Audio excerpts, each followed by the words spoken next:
Howdy, friends and floorheads. It is Sunday afternoon, and we get a chance to do one of my new kind of favorite things, which is the short form Carve from Brindlewood games. So, this is coming from the same system that's used in Brindlewood Bay as well as public access. But instead of a fully set campaign, it's really meant as kind of short form. So, maybe 1, 2, 3 sessions total. This is one of 3 short form zines for Carve from Brindlewood that's currently crowdfunding. So I'll put the link in the chat for you. That is a place to go to check it out. There is 3 of them. I have read all 3 of these, including By Endurance Reconquered, which we're going to play today. They are all excellent, so you definitely want to check them out. But I say we get started. The Arctic Circle, 1912. You came aboard the Fang, a new ship bearing an old, ill-fated name, knowing both vessels were bound for the same end, to be swallowed by the ice. No admiralty orders, no colors flying. This was a private venture from the start, held together by secrets, ambition, and a man with something to prove, Captain Strangford. You knew what waited at the edge of the world, wind that flays skin, months of night, ice that groans like a waking god. Still, you gave Captain Strangford your word and sailed north, past Greenland and past reason. Now the ship lies frozen in place, entombed in a white silence. Around you, endless night, the crunch of frost, and the tense camaraderie of men clinging to routine like it's the only thing keeping madness at bay. You remain aboard until spring with a simple plan. Wait, survive, and prepare for the inland march. At first, the mood is almost cheerful. The lamps burn, the larders are full, and the cold still distant. You sing old songs, you tell jokes, and pretend the dark isn't growing teeth. But already the ship groans at odd hours. Already the dogs bark at nothing. And something stirs beneath the ice, as if this place is angry you dared to stay. We're going to take turns, and I want to know who you are. So tell us who you are and describe yourself. Let's start off with you, Maciej. Tell me about Jeremiah Parks. Yes, so Jeremiah Parks is... you're on mute, my friend. Oh, there we go. You're back. Yep, okay. So Jeremiah Parks is a musher. He's the dog handler at the ship, and he's a big, sturdy guy, stout man, and he's a bit of a gentle giant type, you know. Yeah, and I think that's about it for now. How about Gideon Rook? Gideon Rook, tall, lanky, sickly pale man, sunken eyes always kind of like twitching as he looks at the horizon or the stars. His fingers perpetually ink-stained as he carries around a bunch of maps and notes. As of now, he is probably twitchier than usual, as he feels like he kind of messed up. And Father Thomas. Father Thomas is a very stern-looking older man. He's wearing a Roman's collar at any time.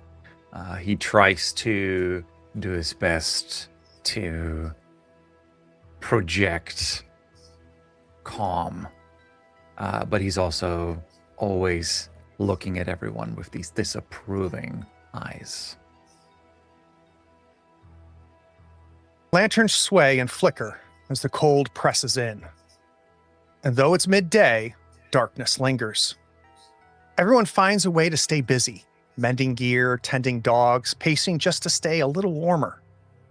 This is when routines settle in and tensions start to simmer. I want each of you to narrate a moment when you are alone, a flicker showcasing how you contribute to the expedition. Let's start with Father Thomas.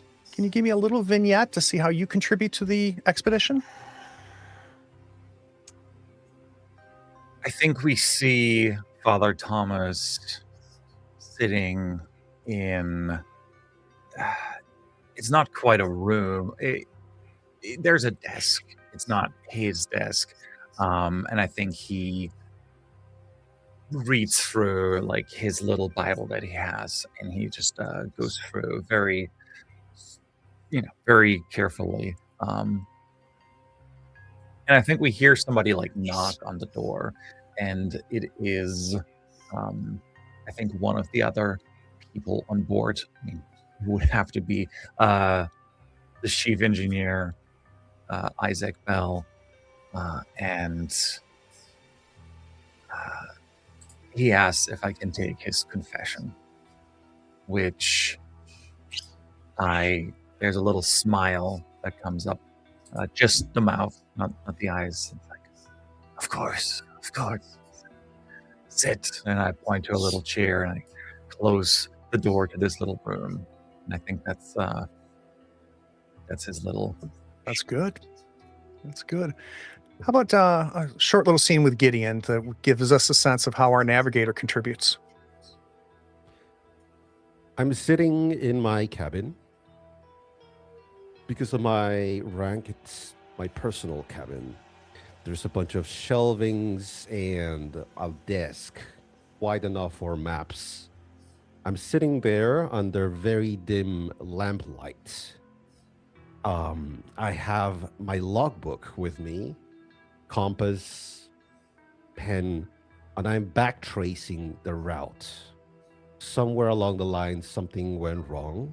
I swipe with my fingers, with my hand shaking, trembling. Frost that is kind of like gathered on the map. I squint my eyes and rubbing my temples. Something doesn't add up. And I don't want anyone to know. And let's cut to Jeremiah Parks. I'd like to learn how our musher is contributing. So I think I'm walking through the narrow spaces of the ship, and it's very easy to bump into someone. And I'm a big guy, and I'm like almost maybe not clumsy, but the sheer amount of space I take is just I tend to wreck things along the way, and I'm looking a bit confused, a bit sorry for it. And I'm when I'm passing by other crewmates, I'm just nodding, and then I go to the dock pen, and in a moment's notice, everything is gone. I'm in my world, and there is even a faint smile on my face, which doesn't happen all that often. When I start to feed them, warm them, even giving them scratches behind the ears, and just helping the dogs and taking care of them, because that's where I feel the most comfortable. The ice has held up the ship for weeks now. Her timbers creak with familiar rhythm, almost like breath. Snow drifts higher against the rails. Rations hold, but spirits waver. The lamps flicker earlier each day as the dark begins to bite. Tensions gather in the silence between orders. I'd like to get to know each of these characters a little bit more. I'm going to go back to Father Thomas. Can you narrate a short scene showing us a dark secret your character is holding, something that they're afraid others might find out about them?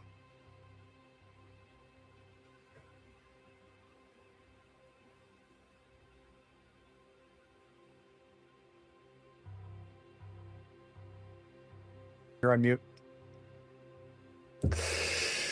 I think Father Thomas has amongst his possessions a little wooden box, something like keepsakes. And one evening we can hear raucous laughter in the background. People are drinking as they tend to do these days, and Father Thomas sits there with a lantern and opens his little box. Inside of it, various small trinkets, memorabilia, things he has taken from where he came from, and fairly far on top is a letter with an official seal that has been broken. And when he pulls it out, his demeanor just grows very stern, and his eyebrow furrows, and he opens it up, he reads it, and we can see his jaw clench as he just reads this letter. And he folds it up, stuffs it angrily back into the envelope, puts it into the box, and slams the box closed.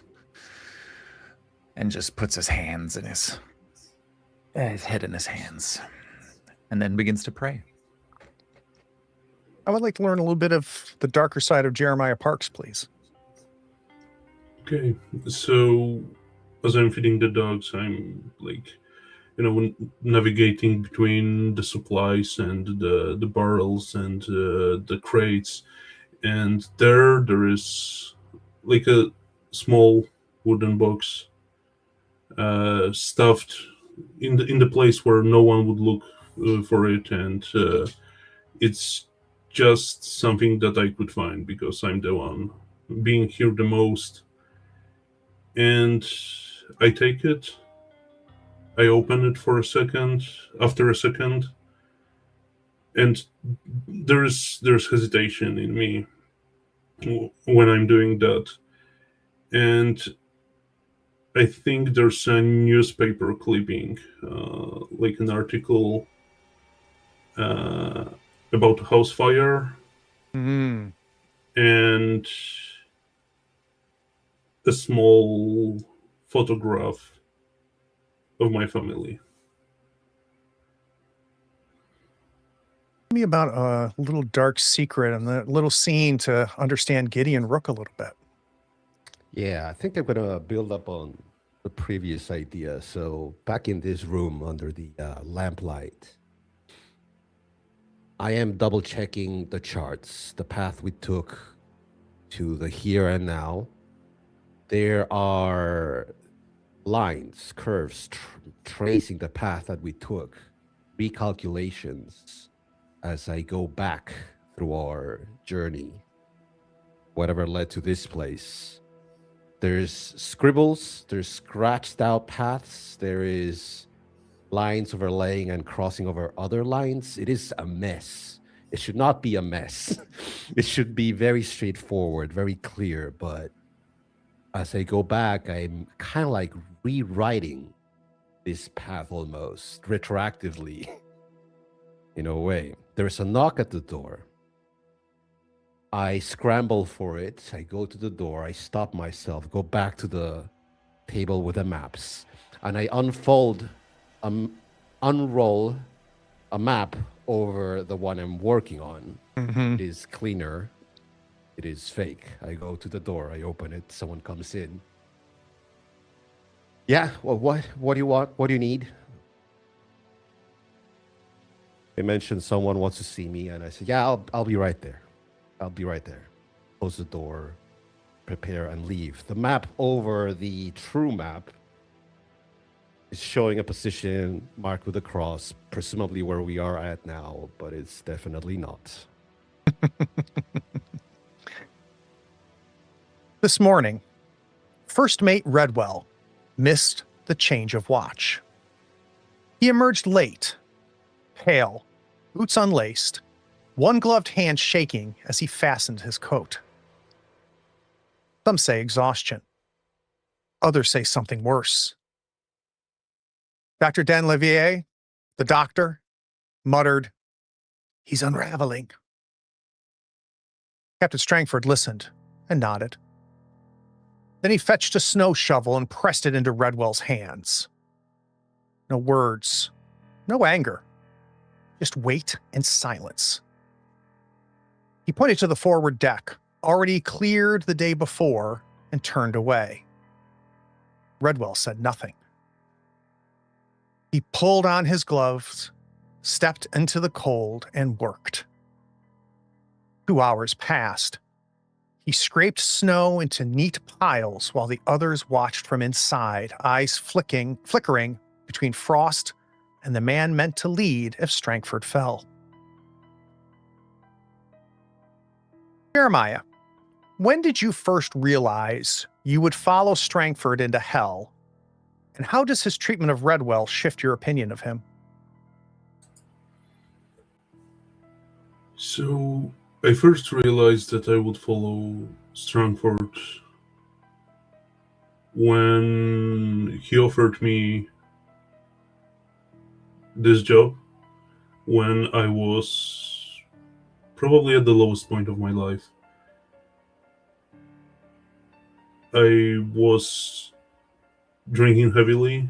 I was dealing with grief that I didn't know how to deal with. And he saw past through all of that. And he recognized that I'm a human being under all of this, that I'm worth. And I'm worthy of like respectful treatment. And he offered me just that on his expeditions, and I think that what was the other part of the question? So, how does his treatment of Redwell affect your opinion of him? So it doesn't have to be a negative effect, right? Nope, not necessarily. Yeah. So I think it makes me respect him even more, because Redwell is barely holding it together, as I understand, right?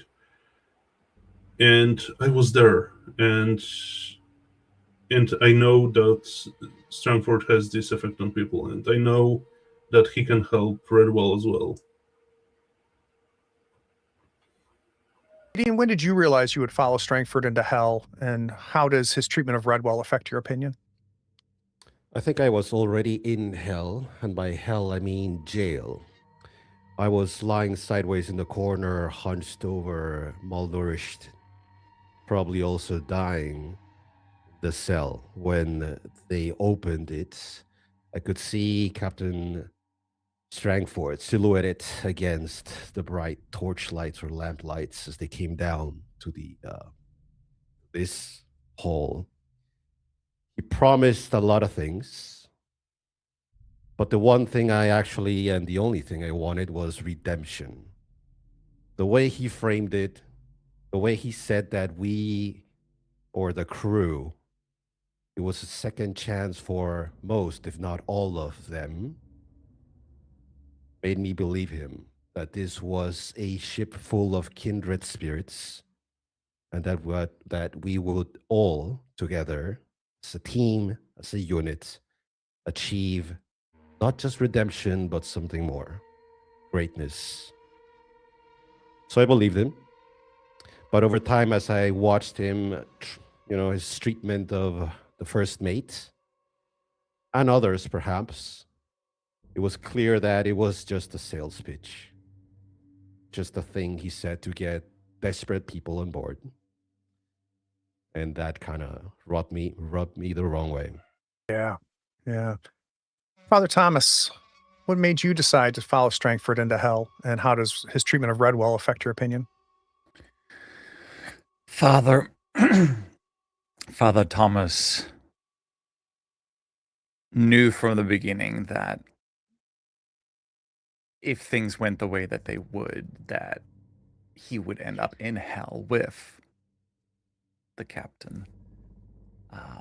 So it would be, while following, it would not be voluntarily. I think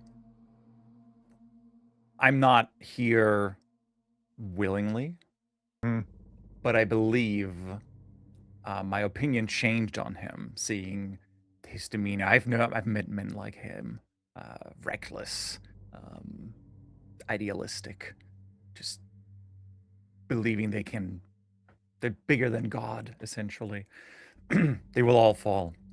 But seeing how he treats the crew, I see all the cracks underneath the surface, and I believe that I can guide him to repent, to become a believer, and then maybe we can all go to heaven when the time comes. His treatment of Redwell? The treatment of Redwall, well, I believe Redwall, sometimes men deserve a stern voice, and they need it. They need it to be guided by those above them. And if we touch everybody with soft gloves, nothing will ever get done.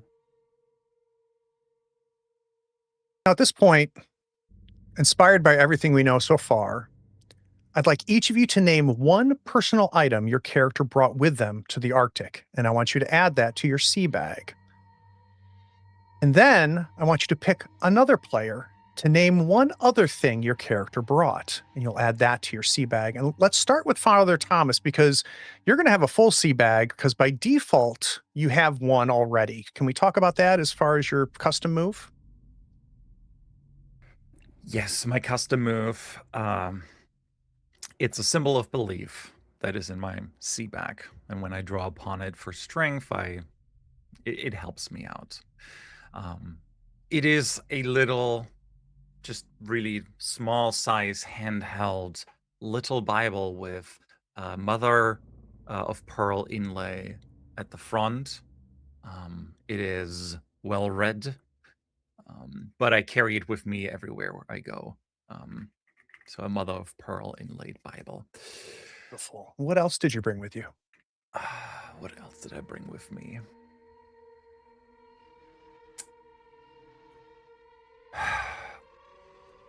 I think I brought with me a pipe. I brought with me my pipe and tobacco. It's a little box, and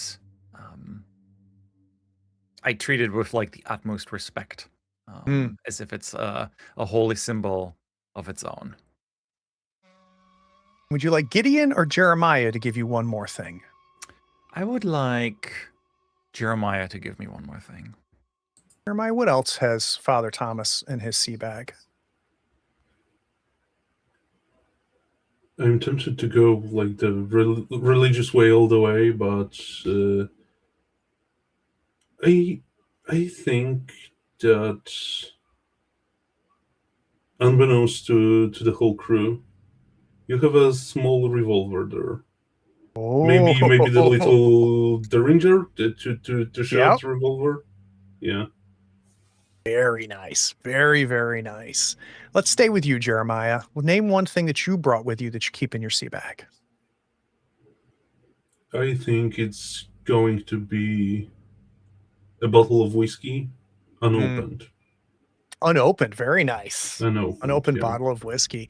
And I'm going to keep this in the same circle. So that'll have Gideon giving you something for your sea bag. So Gideon, let's put one more thing in Jeremiah's sea bag that he carries with him. Old ritual blade, bloodstained. Ooh. Very nice. Okay, I'll take it. Gideon, as we open your sea bag, what did we see you brought? Envelope, within it, scented letter with a little flower in it, dried. I don't really open it. I want to keep the scent. It is a memory. Father Thomas, what else would we find in Gideon's sea bag?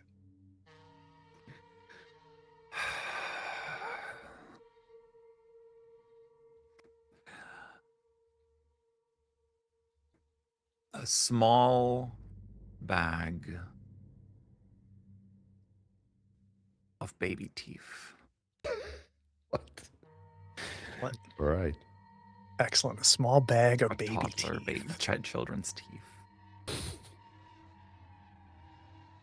Each evening, you gather in the ship's mess Telling stories, singing songs, and pretending the endless dark outside doesn't matter.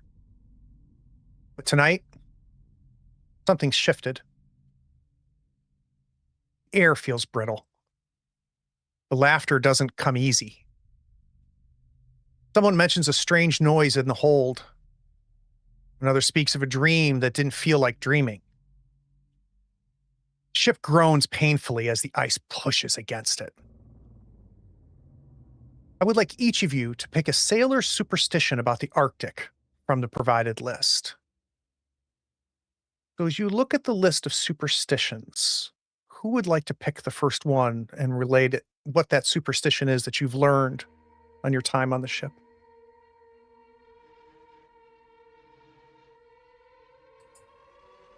I have my pick. Let's do it.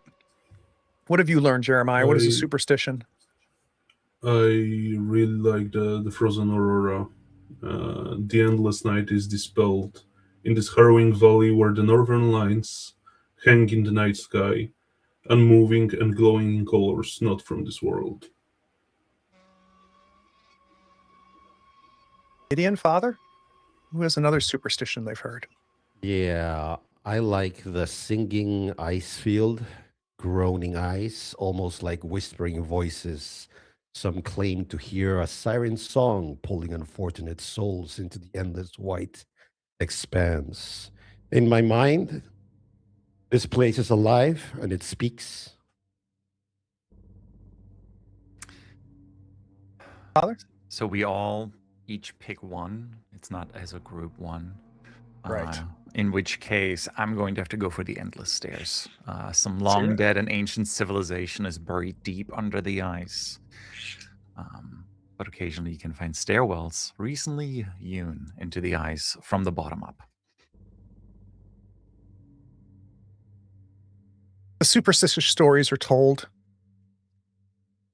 But morning arrives, as it always does now. Darkness pressing through the frost-rimmed portholes. Every shadow's way too long. Lamps hiss. Kerosene's thick in the air. Boots on deck, steam rising from the tin mugs. Something's wrong. Captain Strangford is nowhere. We don't hear him barking orders. We don't hear his footsteps over our head. When Dr. de Laviere tries the captain's quarters and gets no response, concern turns quick to alarm, and the captain's cabin is forced open. Inside, disarray. Cabin looks ransacked. Sorry, lost my spot. Papers scattered, bedded and twisted, porthole open, and snow piling in. But what halts everyone is the map. Yellowed, ancient, spread across the desk. And in its center is the ship, the Fang. And around it, strange marks, locations, some named after last night's mess hall tales, and ones no one admitted to believing. One site is pinned with a huge weathered claw. Surgeon de Laviere lingers. His breath fogs the air as he studies the claw. I've seen this before on Strangford's second expedition, he murmurs. Back then, I thought it myth. Watched us just beyond the firelight. It took the dogs, our bearings, and returned our silence with something colder. His voice drops. The captain called it the greatest white bear ever born. The Intuit said, it's what the land sends when it's had enough of us. Across the room, Norland adjusts his spectacles. Or, he says evenly, it was the cold, isolation, survival gnawing at reason. He steps forward, voice calm. The mind sees patterns where none exist, echoes mistaken for intent, shadows for teeth. His eyes linger on the claw. That's the danger. We invent stories to explain the silence, then forget we wrote them. No one saw Strangford leave. No one knows where he's gone. With Redwell unraveling and De Laviere lost in memory, survival now falls to the three of you.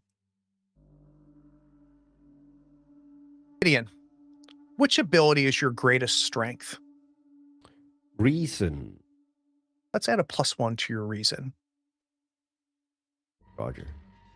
What motivates you beyond a shadow of a doubt that you have to join the search party for Captain Strangford?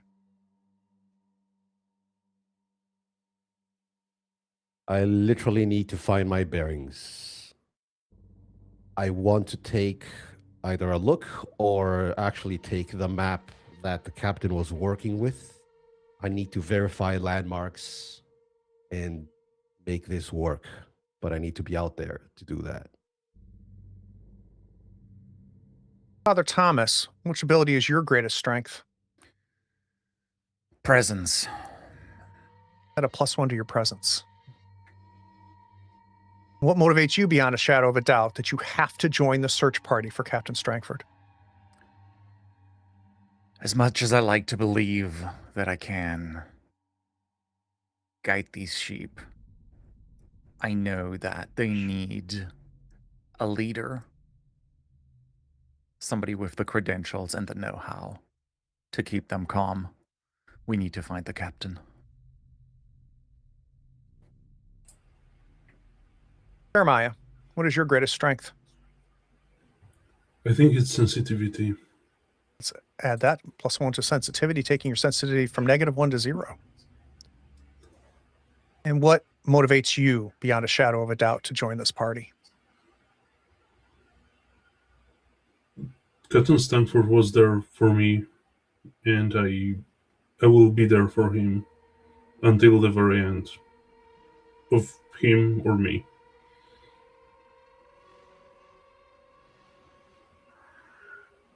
The captain's trail is already vanishing into the wind-scoured white, but it's the only path left.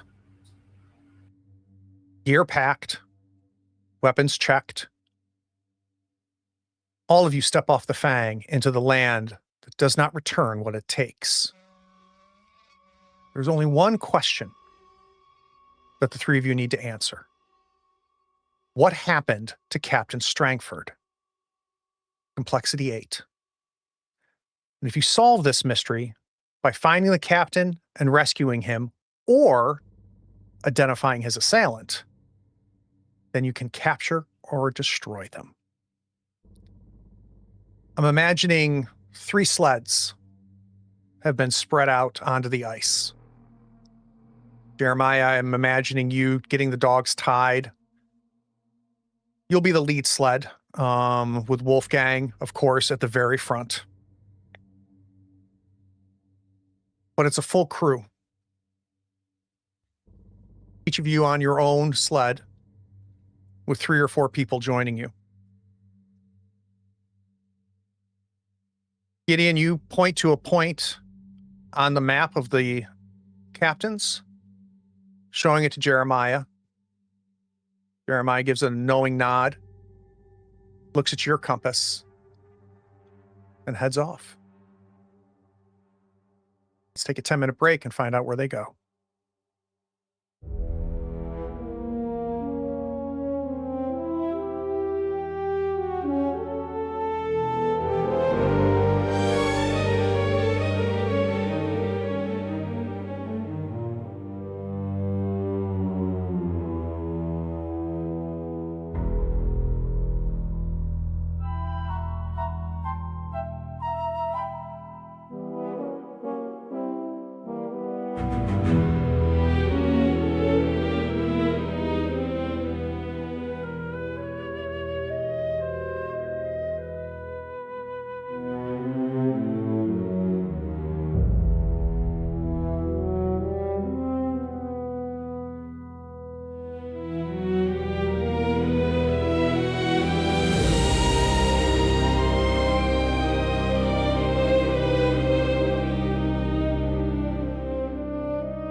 Even though it's mid-morning, still total darkness. Jeremiah has set up lamps at the front of each one of the sleds. Somehow the dogs don't seem to tire, even though they've been mushed for an hour or so now, heading to the spot that Gideon pointed to for Jeremiah. Wolfgang, of course, up front, the dogs following his lead. And Jeremiah, somehow it feels like the air is solid as you're breathing it in. It's no longer air anymore. It has substance to it. And near the front, right behind you on the sled is Redwell.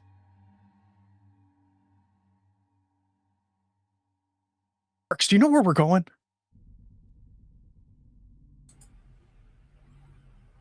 Not really. I'm just following orders, sir. Okay, but we need to go back. We can go back, right? Like, you know how to get back? Of course. And if not, Gideon is with us. Mr. Rook. So, I don't know how much confidence I have in him. He showed me his maps, and I really wonder. I don't get a sense that he even knows what the hell he's doing. Mr. Redwell, I will need you to stay calm, please. I'm calm. I'm calm. Gideon, do you think you'd be driving the sled, or would you just be a passenger Be a on passenger. your sled? Yeah, I Okay. don't think I would drive.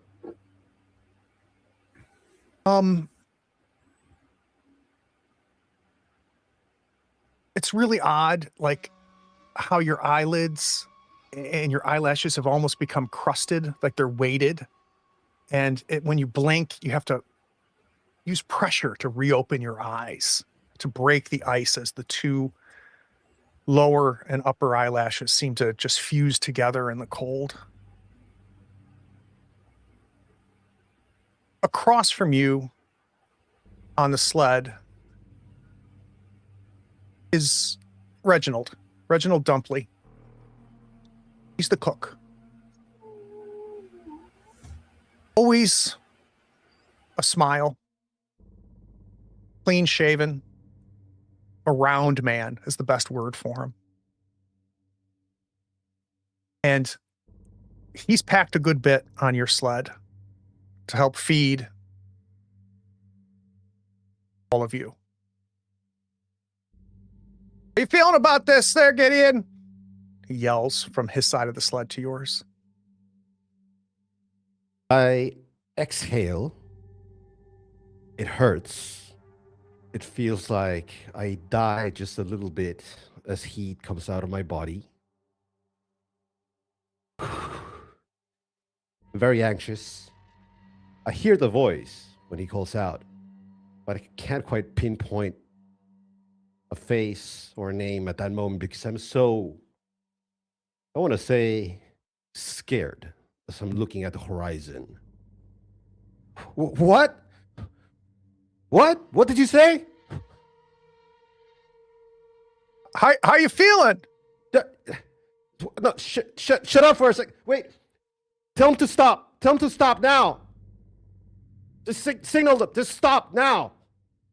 So Isaac Bell is the one driving your sled. He's the chief engineer. You grab onto his shoulder and tell him to stop, and he kind of looks at you and just shakes his head, and then points up at Jeremiah's sled, like, "No, we're following them." But he doesn't say a word to you. Tell him. Just make a signal.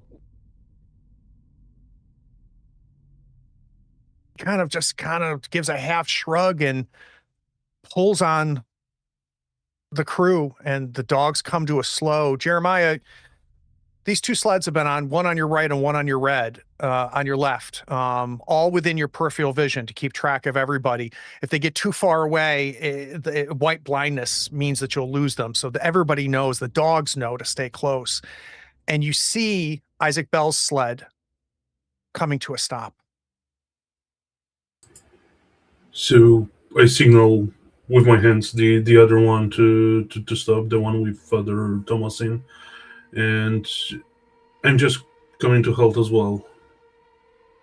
Just pulling the reins and what happened? What's going on? You watch as I stumble out of the sled onto the snow. I'm kind of like holding on to a mess of papers, just hands shaking as I'm looking around. I'm pacing. If you call out and you're asking, well, what's happening? I'm not actually responding. I'm basically going around in a circle, looking into the distance and trying to make sense of what I'm seeing. Can I invoke my personal move? You sure can. Let's read it out. Plotting, not just distance, you find what was meant to stay lost. Once per game, when you orient yourself in a strange or shifting place, you discover a clue. Describe, and it cannot solve the mystery alone. So this will be a capital C clue that you can use as part of your theorize. What do you find, Gideon? For that, I think I want to feel or hear the response or what's going on with the other players, because I'm just right now I'm just circling like mad person with a lost tourist, essentially, handshaking and just voice trembling. Just no, this is fuck.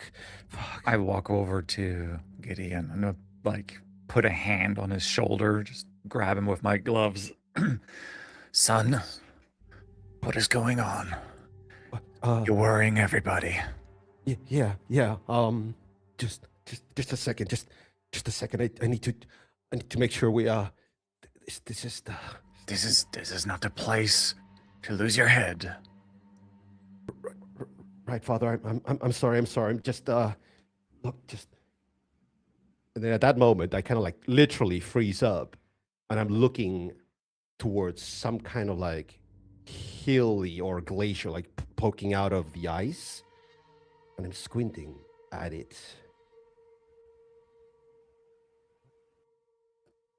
I'm literally looking over Father Thomas' shoulder. Like, what are you seeing? Turn around to kind of follow his gaze. I don't know if I can see it in this weather. When you turn back to Gideon, I'm rubbing my own eyes. No, it can't be.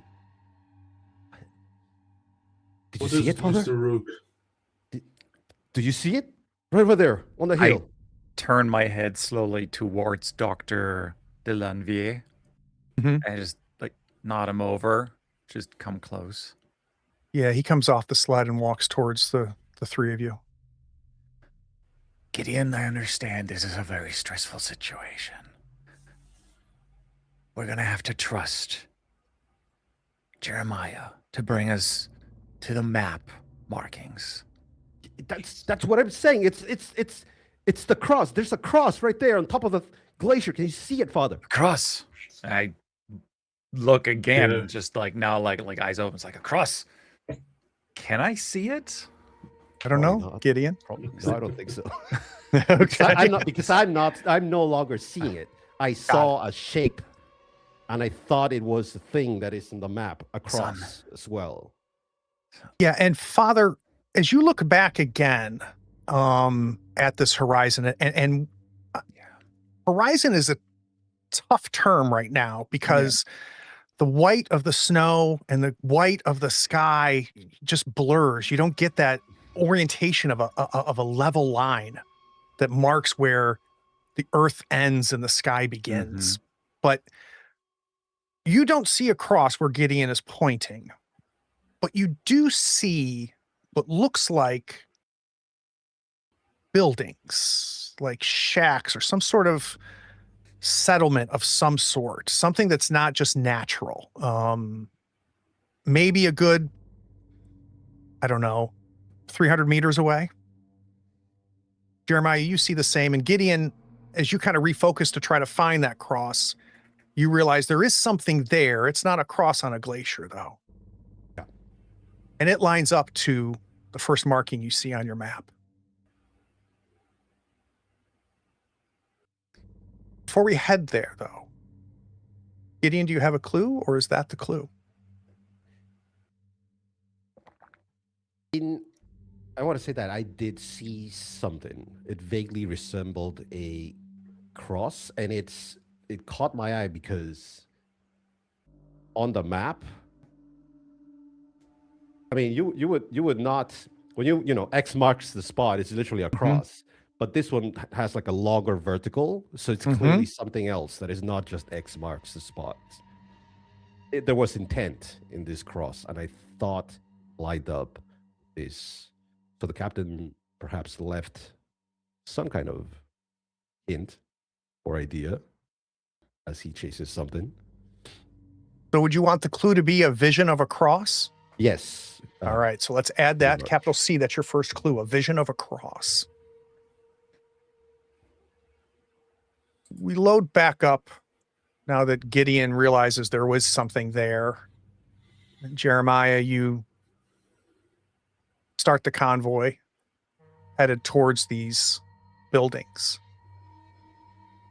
And as you start to get closer,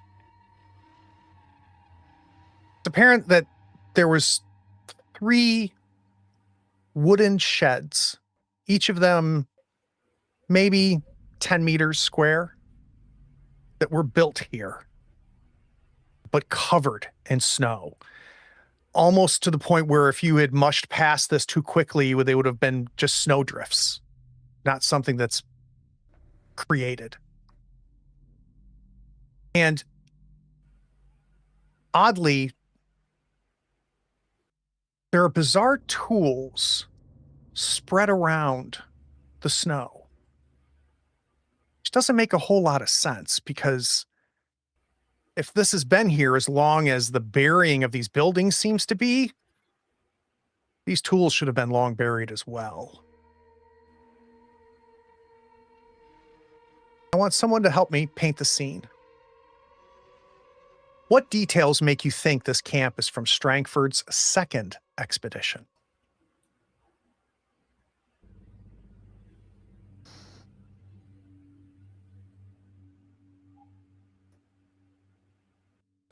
I have an idea.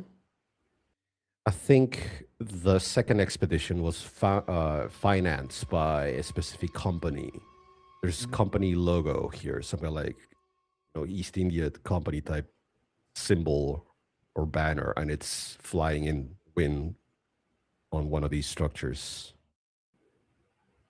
We can hear that snapping of the cloth, right, with the hard wind.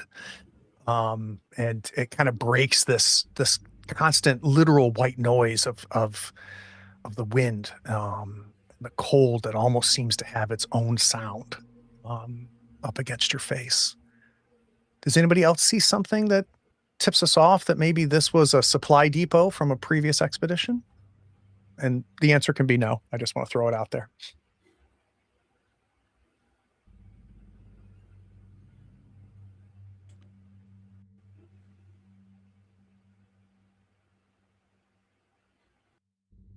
The first person to jump off, even before his sled stops, I think it's Dr. DeLavier.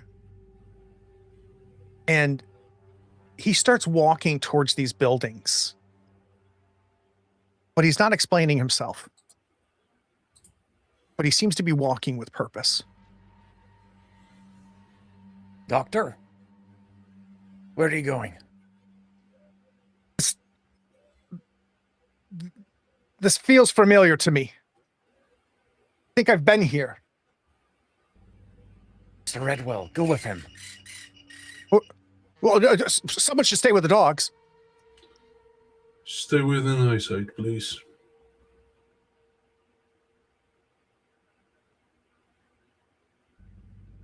I'm I think- definitely sorry. I think we should spread out. But please stay within eyesight. And make sure that you see the sleds at all times. And let's look for Captain. Upon hearing that, I will dismount. I am moving deeper into whatever these structures are. I think I want to follow the doctor, right? It's a doctor? Yep. Dr. de Right. Lavier, he's the surgeon. Yep. I'm going to trail after the doctor. He gets to one of the buildings and he starts trying to shovel snow off so he can get the door to open. Don't just stand there. Yeah, I immediately join in and help move the snow, break the snow.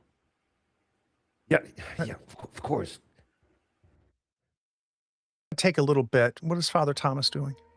Father Thomas is holding on to a little cross, a necklace, and he just mumbles under his breath, "Do not let your hearts be troubled. Trust in God. Trust in me." And he just steps forward, and he doesn't help. He just looks and kind of almost like a foreman, kind of tries to direct people a little bit, maybe to the ire of others. He's a man of the cloth. He's not a worker. It has to be because of what Gideon said, Father, that makes you look back in that direction, past where these sheds were, where Yes. Gideon claimed to see this cross. I am looking for the cross, for sure. Yeah. And for a moment, you see a still shape that's darker against the white sky. And something tells you that whatever that is watching you. Not watching all of you. Watching you, Father. And if you take a second to look to see if anybody else can see it, you go back and that shape is gone. I pull out my pipe, stuff some tobacco in. I don't care how windy it is, and I'm going to try to light it. I'm like shaking. Remember, the dogs seem... I would go like ahead, I'm to. sorry. So I would like to go. Do we have the guide woman with us? The Intuit, yes. Yes, the Tuculito. Yep. Yes, and I walk over to her. How likely is it that anybody else might be living out here, woman? She's almost impossible to age.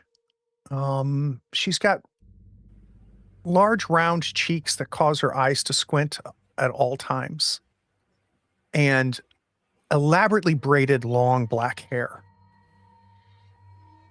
Somehow it always seems like she's the only one dressed perfectly for the weather. And how much interaction have you had with her? The only interactions that I had with her was trying to proselytize her, but she never said a word to me. I've given her verses. I've told her about, basically, I've given her the rundown of the entire Old Testament, but she's never said a word to me. You ask her this question, and this is always how she reacts. It's like she has to retell the question in her head before she can answer.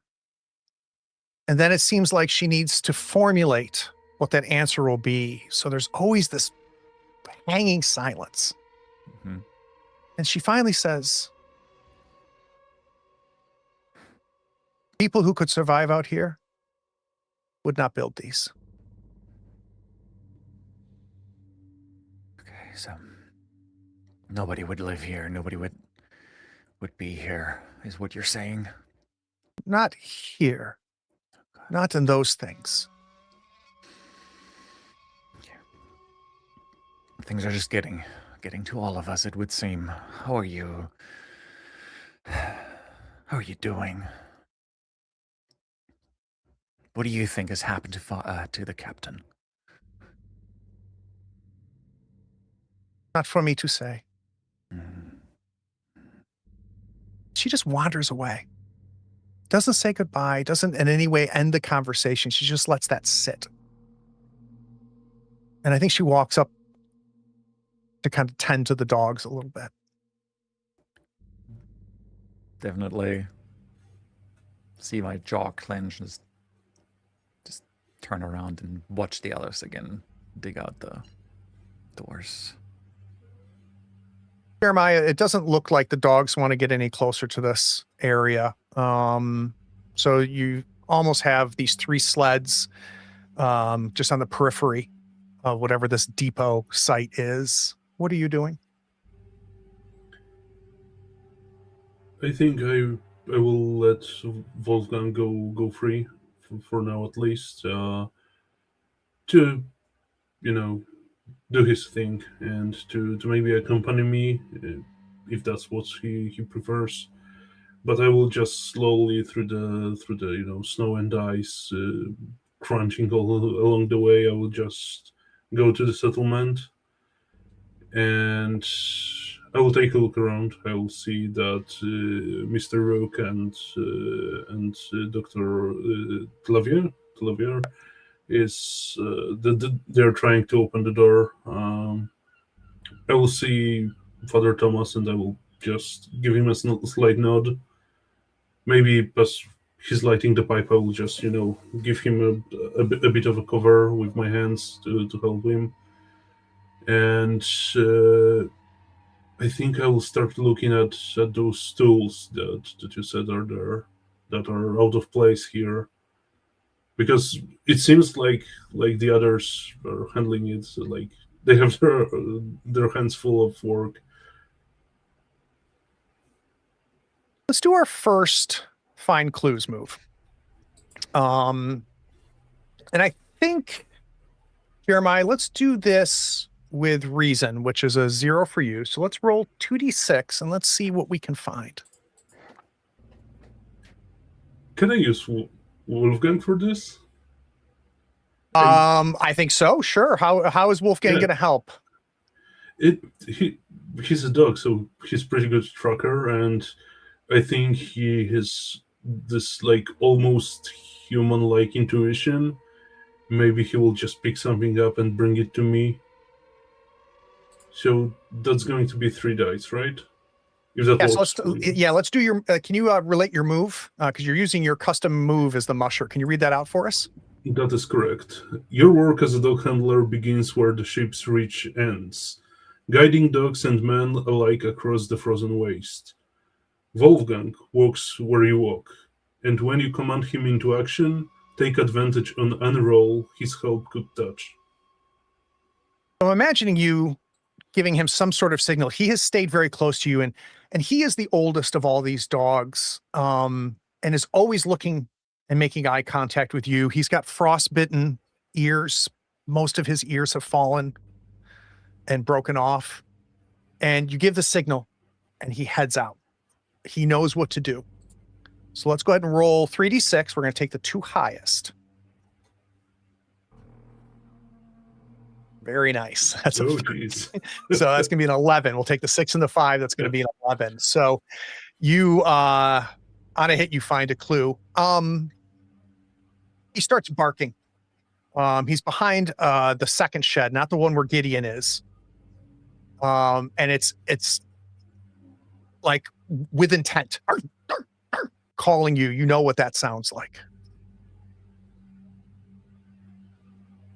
And I- you get there, and he's pointing his nose at a half-buried piece of cloth. And as you kind of press your hand to pull the snow away from it, it's a blanket that's neatly folded into quarters. Unfolded, it could potentially be like a bed blanket of some sort. And it's tightly woven. And as you pick it up, it feels different. And you quickly realize that it's woven with hair. And some of the longer hairs have to be human, but there's also some husky dog hair woven in there as well. That's going to be a capital C clue. A blanket woven with hair, some human, some not.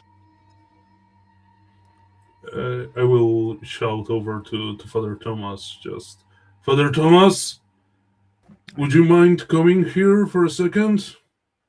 Of course, of course. I put my pack away and I walk over. What is it? What did you find? I'm showing him the blanket and I'm just going, You're much better at this than I am. I can't make any of it. It's a blanket. I don't know what you think that I can do, but why would it be out here? Why would? Listen, I've seen someone. They looked at me. I'm sure of it, and I point in the direction where I've seen that person. I need you to come with me. I need to find this person. It might be the captain. We gotta go fast. Come with me.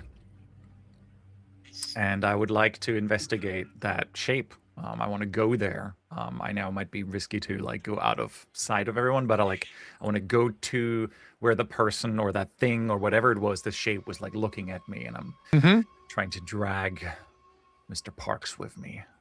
And Jeremiah, we're Oh. breaking a rule here, and I want to know how you feel about this, which is to keep everybody within sight. Where Father's wandering off to, you are going to lose sight of everybody else.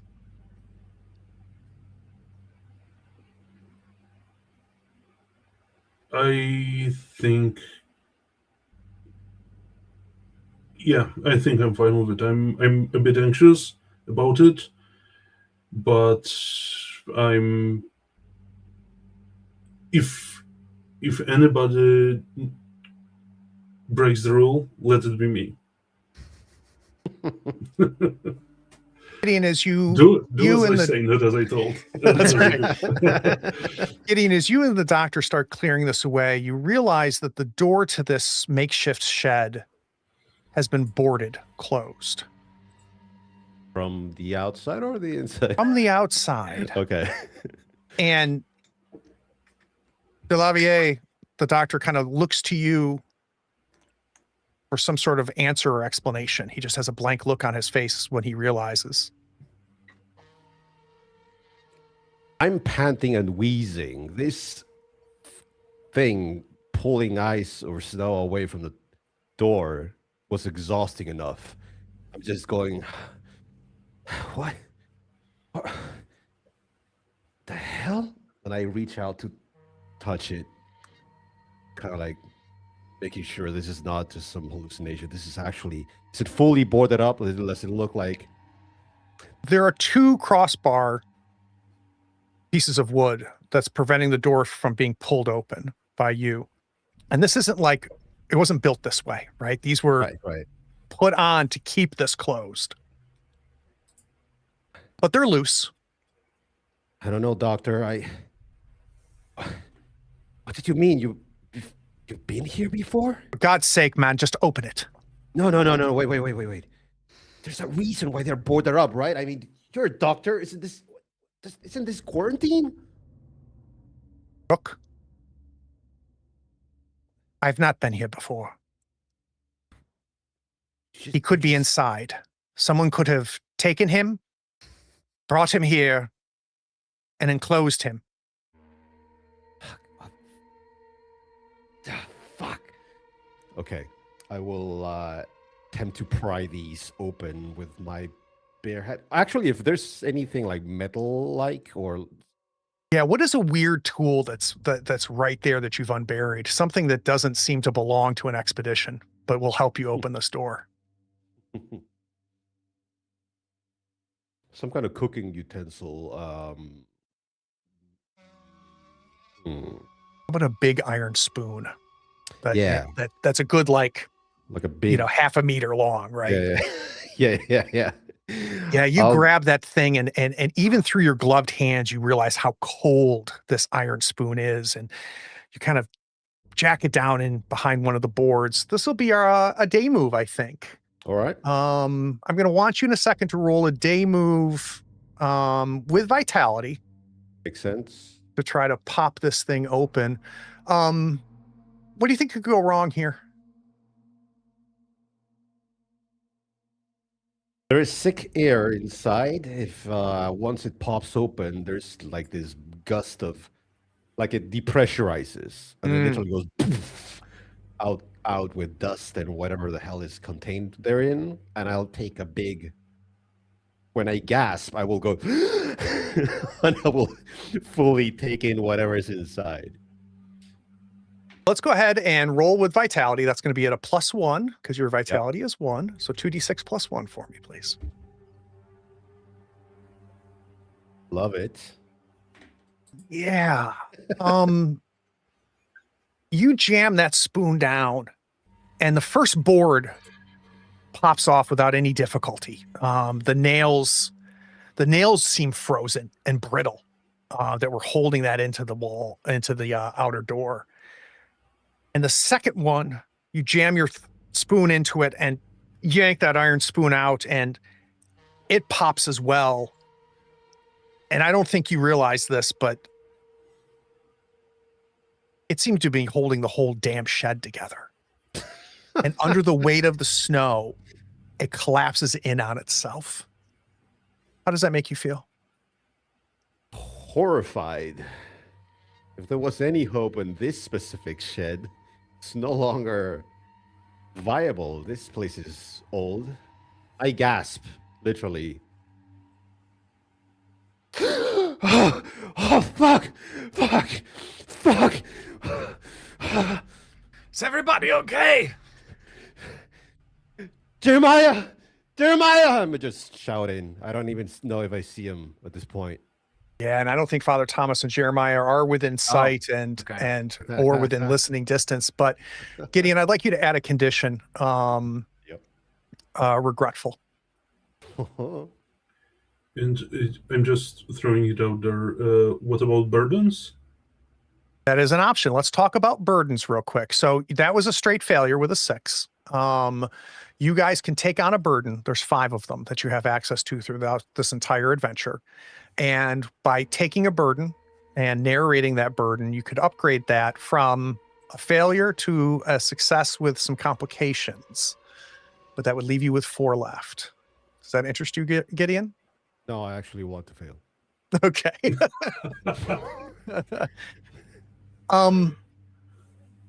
Father and Jeremiah, as you are walking towards this, where this shape was, which seemed to be a good, like half story taller than the ground you're on this glacial area up above. And Jeremiah, as you keep looking over your shoulder, you are seeing dark shapes, but it's the sleds and these sheds, and those shapes turn gray and then just get lost in the white. I think I'm going to have you do this, Jeremiah. I need a night move. Because as you are walking right now, you can nor see where you're headed or where you came from. What are you afraid is going to happen if you fail this? I'm afraid that whatever Father Thomas saw is out there, and it's not friendly. I think it's worse than that. Not only is this thing that is or is not out there, but not be friendly, but it will have marked the two of you for later. Can you give me a night move with composure, please? Your composure is 1, so it'll be at a +1, Jeremiah. And unfortunately, I don't think Wolfgang can help here. So, Is he with you guys? Did he follow you, do you think? yeah, I think he's following, but he's also like trying to stay within like longer distance to make sure that he's like our relay towards the sleds, and you know, I might not be seeing sleds, but he is, and I'm seeing him, so you know, that's a 9. Yeah, that's a 9. So as you start walking closer, you do see the face of this half-story glacial pillar almost. I'd like both Father and Jeremiah to gain a condition. I'd like that to be marked.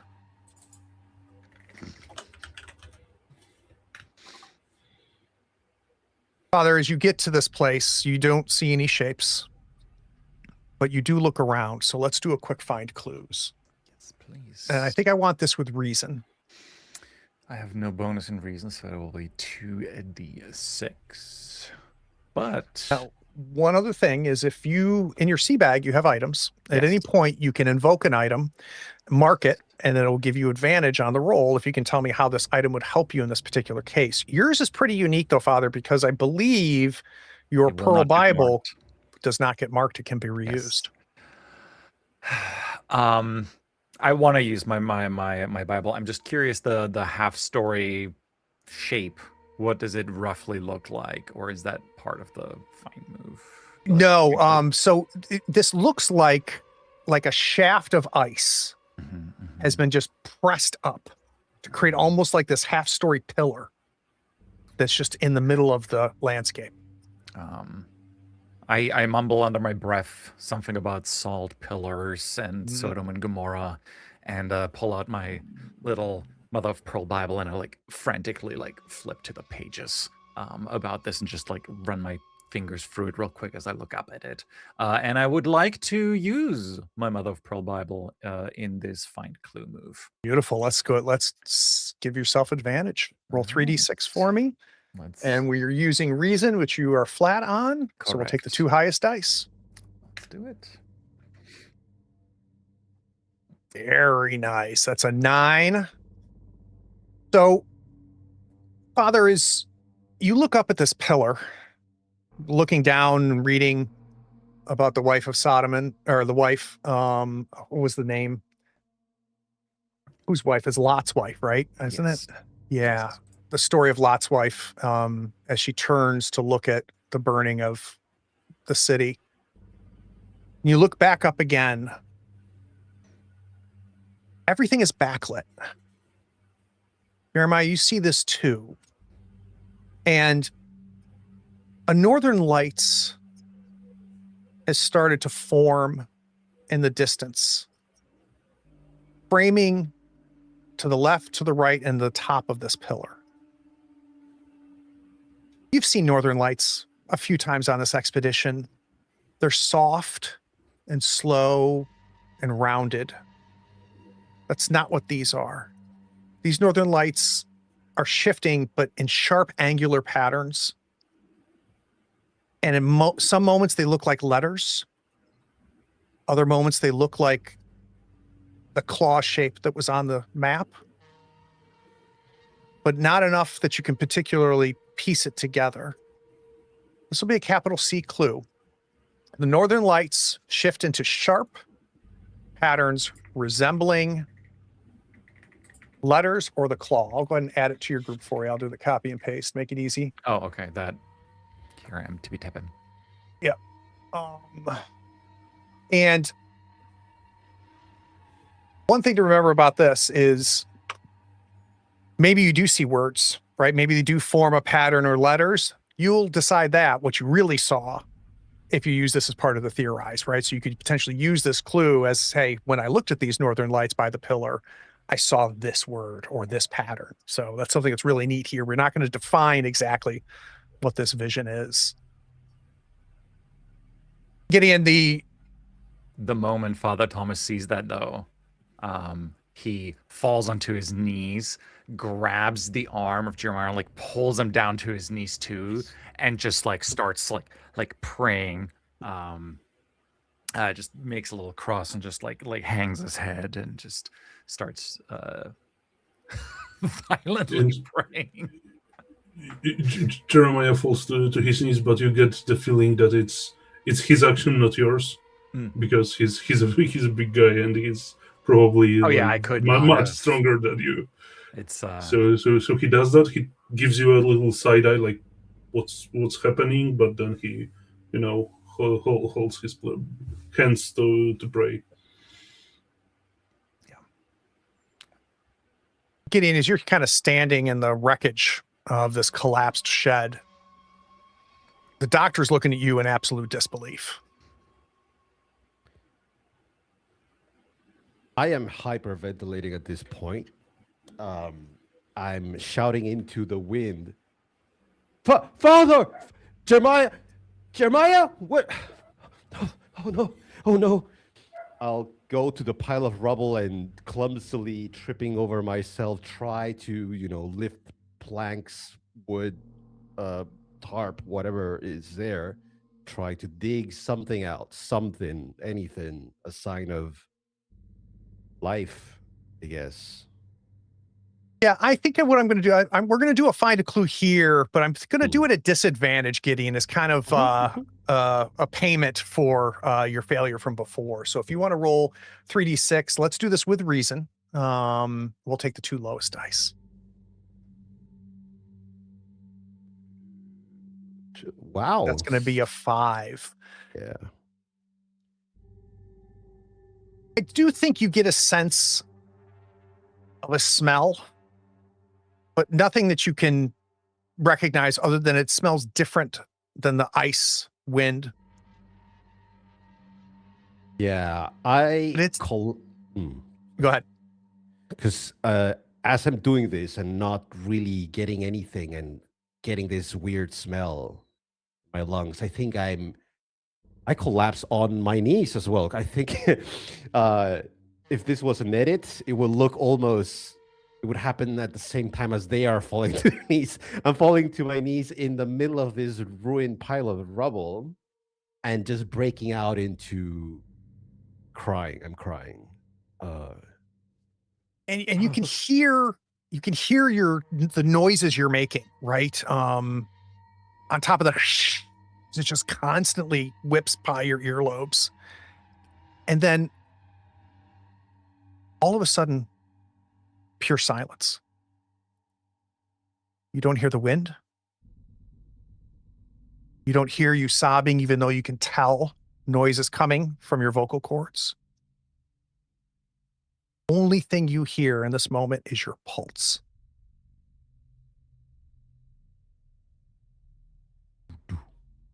And if your face was not as cold, this would have hurt. But the doctor slaps you. And it doesn't sting. It's already stinging, right? But it kind of knocks you forward. And he grabs the nape of your neck and pulls you close. And he goes, someone's going to die because of you. Someone is going to die. And he pushes you into the snow and walks away. Yep. I think I stay there, face down in the snow, trembling and repeating to myself, not again, not again, not again, not again, not again, not again, not again. I'm going to montage a little bit at any point. If there's things that you want to do, interrupt me and tell me. But I'm imagining Father and Parks, you guys make it back. And just that image of these northern lights, which have now softened as you walk away from them, they now look like the northern lights from 3 nights ago. Everybody loads back up. Get in, you pull out your map, you point to another marking. You pull out your compass, but it doesn't stay still. Really hard to get a sense. It seems to shift like 30 degrees in either direction. I want to say that I'm intentionally blocking people from seeing that. The compass is spinning, and I'm just looking at, just cupping it in my hand. Yeah, here. Let me show you. Just keep going northeast. 33 degrees northeast. Just, yeah, we got it. Come. I would like to walk over to Gideon before we head out. Maybe the doctor told me what has happened. But I want to walk over to Gideon, and as you are like looking at your compass, maybe mumbling something, I like want to like put a hand gently on your arm, and it's like, Gideon. Yeah. Yes, Father. I need you to calm down. You are our navigator. And I know this is stressful. And what happened to the house was not your fault. But I need you to calm down. Everybody's on edge. But without you, we're not going to find the captain. Can you do that for me? Can you do that for him? I point up. He believes in you, son. Look at you. I'm shaking. When you approach, I ball my fist, covering up the compass, and I put it close to my heart, and I'm trembling. And you're saying, "Can you do it for him?" And you point up, right? You point up. When you point up, I look up. I don't know if we see stars or any semblance of the sky at this point. No. And that's exactly the problem, because as my eyes gaze upward when you say him and point up, and I don't see anything that guides me anywhere, I start nodding like I'm saying yes, but deep down I'm just breaking down, and just tears are just running down my cheeks and freezing almost immediately. My face is ice. I'm just smiling and crying and frozen and just saying, Gideon. Yes. I know this is difficult. Listen to me.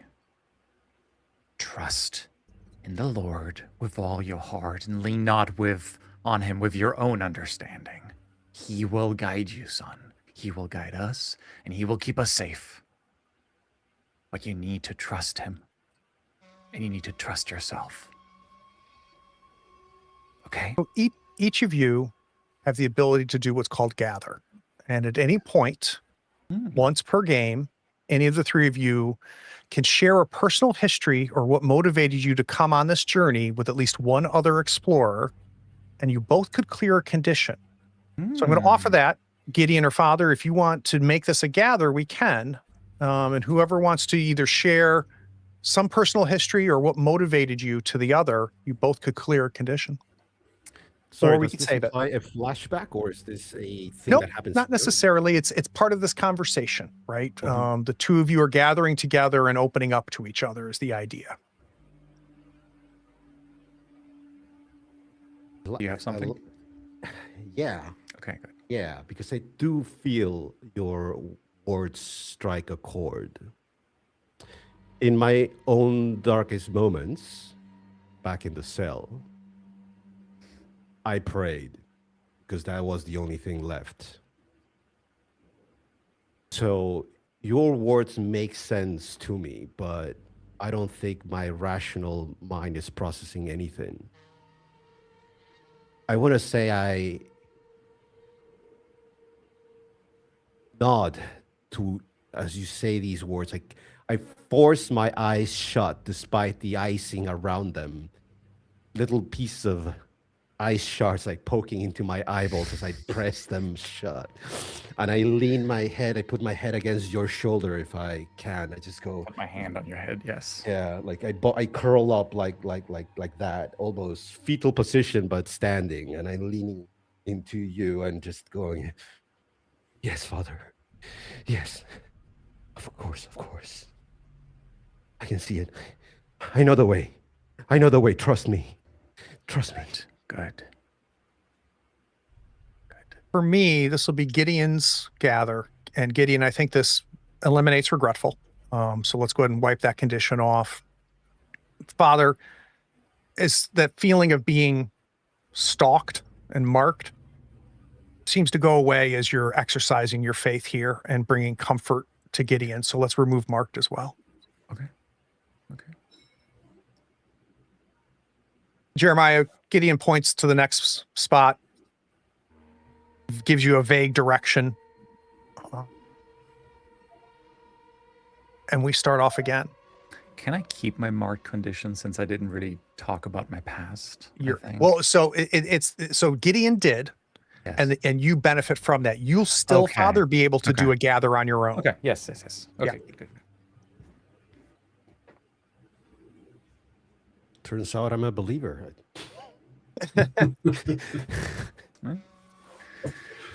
In dark So another- times, we all become believers. Another hour or so passes as the sleds continue. And I think Reginald is on your sled this time, Jeremiah, the cook. And he kind of yells in your ear as you're pushing the sled forward. He goes, "We're going to have to stop soon, or I'm not going to have time to prep a meal." We're just following directions. It's going to be our next stop soon, I promise. Where he showed you, how far? Does he know where we're going?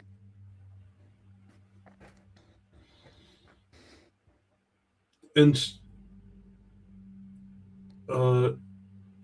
he probably doesn't like realize this because he can't see my face properly, but for a brief moment there I hesitate. And I go, of course, he's the navigator after all.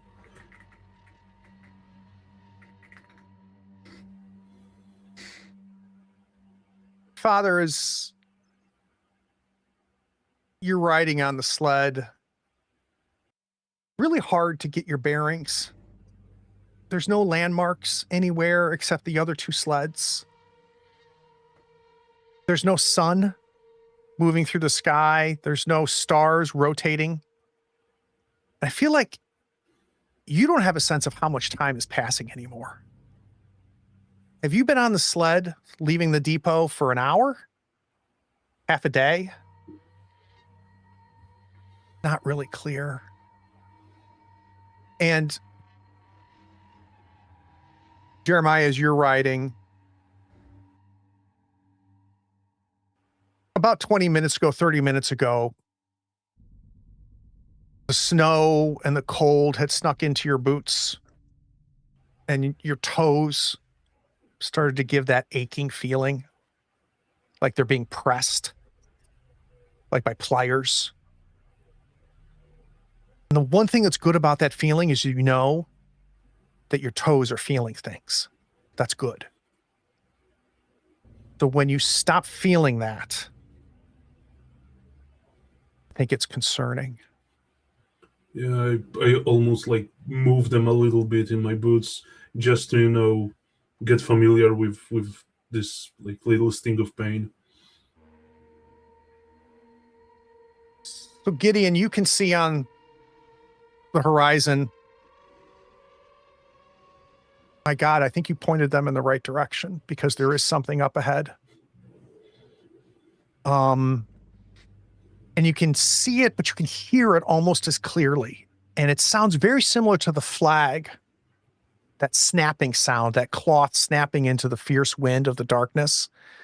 And against the northern lights, you can see a much larger cloth flapping up from the ground up ahead of you and making that snap sound that sharp cloth can make in high winds. I I don't know if I can stand. I probably can't stand up, but I straighten my body up, tensed up.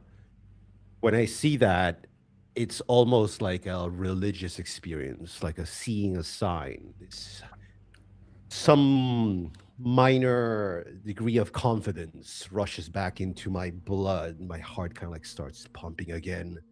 I point forward, staring into the shape moving. It's just this cloth type thing, right? There's no other structure. It's hard to say. And as you start getting closer, Gideon, all three of you notice this. Well, all of you on all three sleds notice this. It's obviously a huge piece of canvas of some sort. And it takes a little while to piece together what the hell you're looking at. But once you get close enough, you can see these metal and wooden ribs jutting out from the snow. You can see what is obviously was at some point a large, maybe 4-person basket. And you realize that this is some sort of hot air balloon that has fallen. And the shape of it, the structure of it is still jutting from the snow. Pieces of the balloon is flapping in the wind, creating that sharp, relentless, just snapping sound. And the basket itself is torn in half. Jeremiah, the cook grabs you and goes, I have to start now.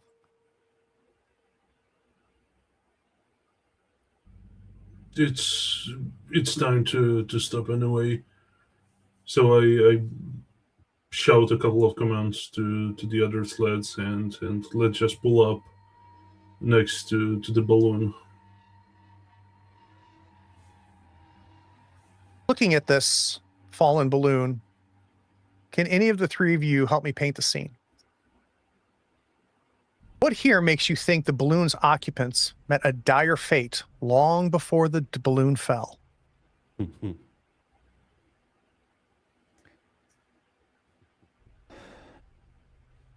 I think as we step closer to it, we can see inside part of the broken apart balloon. There's a body resting against one of the sides, head slumped, mostly frozen, which not as unusual to freeze here, but what is unusual is this large knife just right in the sternum.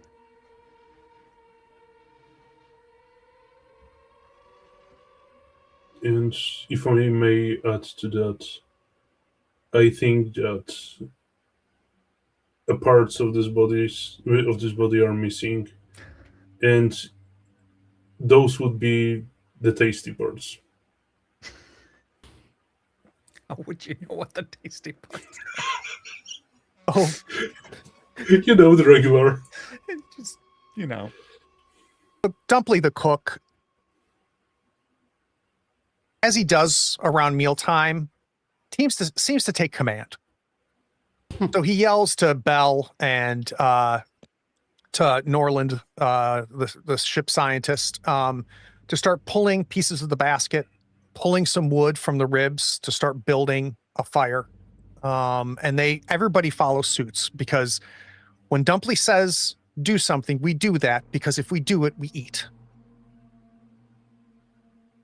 Everybody's busy preparing Dumply a fire. He's pulling out some of his gear. He's got a triangle teepee piece of ironworks where he can hang a pot down over the fire, and he starts to build that and put it together.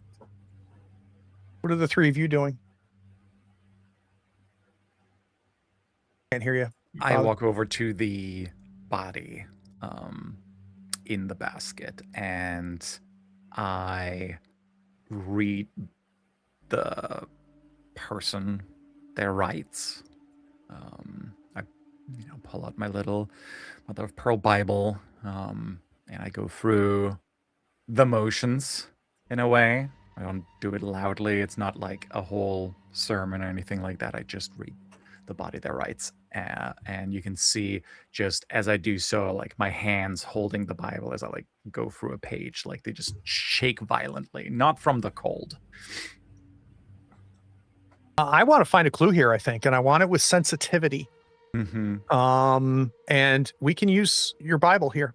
I think that makes sense looking at the body. Yeah, so let's roll 3 dice and take the 2 highest. Yep. And I have a -1 in sensitivity. Very nice. That'll do. That's 11, goes down to a 10. Fathers, maybe you get on one knee in front of this body. Still has kind of a long coat that this man was wearing. But to Jeremiah's point, the entire abdomen is a cavity and it's empty. But there's something on the inside jacket pocket. And you grab it, and it's a folded up letter. And as you open it up and read it, you realize it's a farewell letter saying goodbye.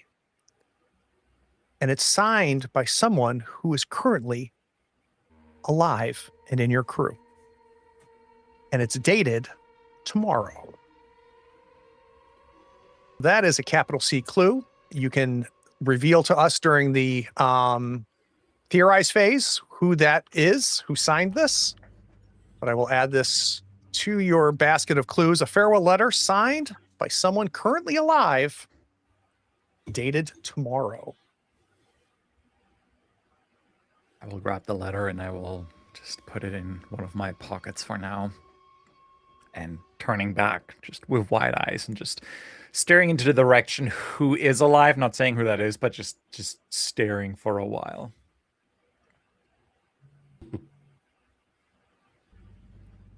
Fire started. And if you got any closer, you would start on fire. Jeremiah, thankfully, the pain is back in your toes. You can feel them again. Gideon, you finish crying as your tears thaw down the side of your face.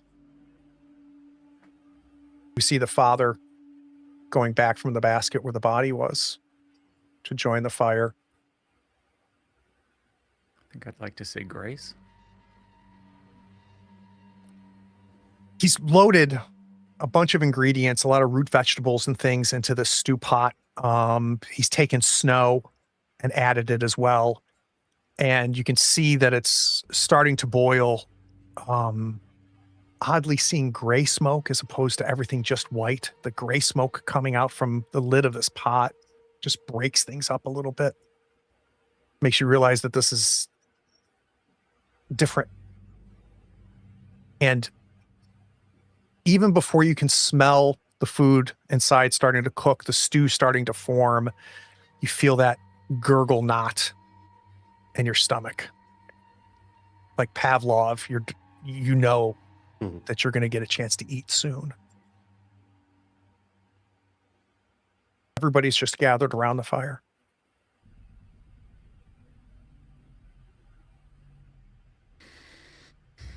I think that, well, Jeremiah noticed that Gideon is not well. I think that conversation with Father helped, but still there's something going on there. But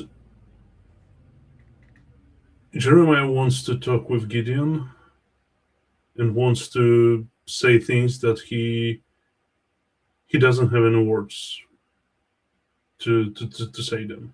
So I think that this is going to be his way to show support. So Gideon you will feel like in your hand you will feel something warmer, and it's going to be Wolfgang's nose, basically, just poking you, and just maybe giving you a lick or something. And when you look up, Jeremiah just goes, So cool. Yeah, I want to say that to complete that picture, what you saw when you looked at me. I am sitting by the fire with my hands cupping a little bowl, probably with the food. My eyes are wide open. I'm not eating. I'm looking into the little bowl. Literally, if you if you were further away, you would think this person is just frozen dead sitting there. So the moment the Wolfgang approaches and there is this brief contact, I literally snap into life again and breathe. And I look at Wolfgang. I see you across into your little salute. Hands shaking. I try to put on a smile and nod back at you. And I begin eating very slowly. and there's just the faintest smile on my face as well as I see that. Father, this is a bit of a surprise because this is not somebody who talks to you often, but someone who's kind of sitting next to you on the snow, eating with you is Dr. Norland. Very rarely the two of you ever agree about anything. He is a man of reason. He's expressed his atheism to you very cleanly and clearly. And then you eat in silence, the two of you, looking at the fire. And at some point, Norland, without looking at you, says, "What did you see out there? You and Parks. You were gone for a while." Well, if I told you what I saw, Doctor, you wouldn't believe me anyway. It's you would mock what I've seen, what I've witnessed, what I experience, all those things that you always can explain away with your science and your methods. And I've seen him. I've seen signs. He has appeared to me out here in the cold. And I don't need you to talk me out of this, that this was just some reflection or whatever it is. I know he's with us, and he watches over us. What did he say to you? Because this is your mind talking to yourself. This is a deeper part of your head. What have you told yourself? Doctor, I do not talk to myself. Maybe this is a thing that you do. But the Lord talks through me, and he talks to me. This is not my inner voice. I know when I'm being spoken to. See, you're not even taking that serious. What do you care if it's my own thoughts, my deeper psyche, is what you call it? Fascinating. Yes, for sure. For sure. Father, the two of you are not even looking at each other. You're having conversations towards the fire with each other. As you look across the fire, though, sitting next to Gideon is Lars, the ice master, the person who understands how ice works and has kept that ship from collapsing in on itself, knowing where to break the ice and how to just keep the ship there. And it's like the third time you've looked at him. And he has got a stillness, and he's just staring you down, direct eye contact with a very odd smile on his face. And the first time you looked at him, maybe like 20 minutes ago, you give kind of a hey, and he doesn't really react. And You look back at him again, and his expression has not changed. And now this third time, it's truly unsettling. If you'll excuse me, Doctor, I need to speak to the Ice Master, clearly. Remember, we have all sinned and fallen short of the glory of God. I hope you keep that in mind as the days progress. And I nod to him and walk over to the Ice Master. And Lars is a younger man, especially within this crew, like maybe late 20s. And you know why the captain brought him on. He's very good at what he does. The ship made it farther north than it ever would have without his guidance. And as you get closer to him, he does not stop staring at you, and his expression is unchanged. He's got his woolen hat. Mm-hmm. His bushy mustache is just covered in ice. And the food in front of him that he's holding looks almost untouched. And there's no longer steam coming from it. And the spoon is starting to get frozen into the stew. I will sit next to him, and I assume he will still keep staring at me, right? He's looking at where you were, not Okay. where you are. Okay. My son, what ails you? I can tell that you are troubled. Do you need to burden your load, lighten your load? Tell me. What is going on? I'm here for you. He is here for you. Give him a moment to answer. But that moment stretches. And again, your sense of, is it 4 or 5 seconds since I've asked him this, or have we been sitting here for 15 minutes? Hard for you to track time right now, Father. Mm-hmm. But he doesn't stop staring to where you were sitting next to the doctor, to the scientist. It does not answer you. Okay. Can I investigate where he's looking? Like just by like staring at it? Literally, he's looking to where you were sitting. Okay, then I will obviously follow that look, and I will also see like if he's staring, like there's got to be something. You get to the edge of the darkness pretty quick. Yeah, the only thing that was behind you when you were sitting there is a barren landscape, and light stopped from the fire. I will go back to him and I will ask him, what is it? Lars, you need to speak to me. I need a night move here. Excellent. Yeah, and I think I want it. What do I want this night move with? I want this with, I think presence. Because I think that you're trying to really have a bit of authority here to invoke a reaction out of him. So let's do this with presence. What are you afraid is going to happen if you fail here? I would actually, yeah. I mean, it doesn't make a difference in terms of number. I feel like composure, because I am starting to get a little bit rattled by the people. Everybody's starting to act stressed. So I'm worried I like composure. that he's going to snap and he's going to attack me. He's going to hurt him. Yeah, he's going to attack me. Or somebody else. Like he's at a breaking point. That's Yeah, what I'm it's worse afraid than that. It's worse than that, because if you fail this roll, someone is going to die. Oh, let's roll with composure. You have a +1 on the composure. I see. Low stakes. 2d6. Very nice. Wow. That's okay. 11 + 1. That's a 12. Yes. You almost bark at him a little bit here Mm-hmm.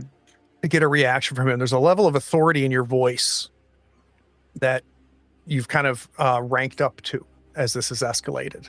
Yes. He is not responding. He is fixated. Smile is still on his face. He still holds the bowl.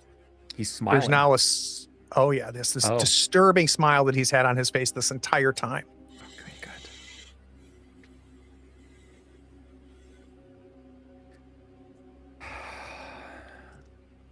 He hasn't moved. Doctor? Just calling the doctor over. Dr. de Lanvie? Yeah, he comes over. He pulls the hood. He's got a hood with a kind of a fur lining around it, and he kind of pulls it down and bites his fingers and pulls the glove off and does this to Lars. Oh no. Oh. Based on the temperature, he died an hour ago. Oh dear Lord. Go to credits. We'll be back to talk about the game.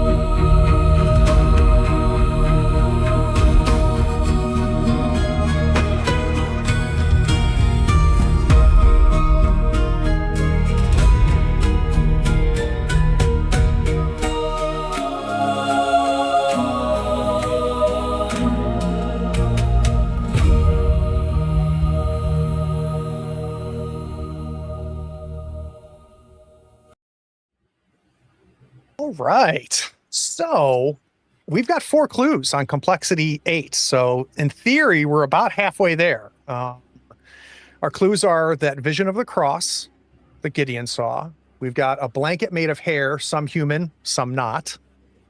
We've got the northern lights that shift into sharp angular patterns resembling letters or claws. And a farewell letter signed by someone currently alive and dated tomorrow. That's the father saw. What will happen next session is at some point we'll have enough clues that we'll start to theorize. And one of the things that I love is that it's not just the 3 players that do this, it's the 4 players that participate in that. The GM gets to participate as well, because if you're not familiar with it, there is no canonical answer to what happened to the captain. But together, we're going to piece together these clues to figure out what did happen. And then we're going to roll. And if we roll successfully, that is exactly what happened. It's something that is, I think, very magical about Carved from Brindlewood. It's something that first time I read it, when I got Brindlewood Bay for the first time, I read it and I went, this is a bunch of horse shit.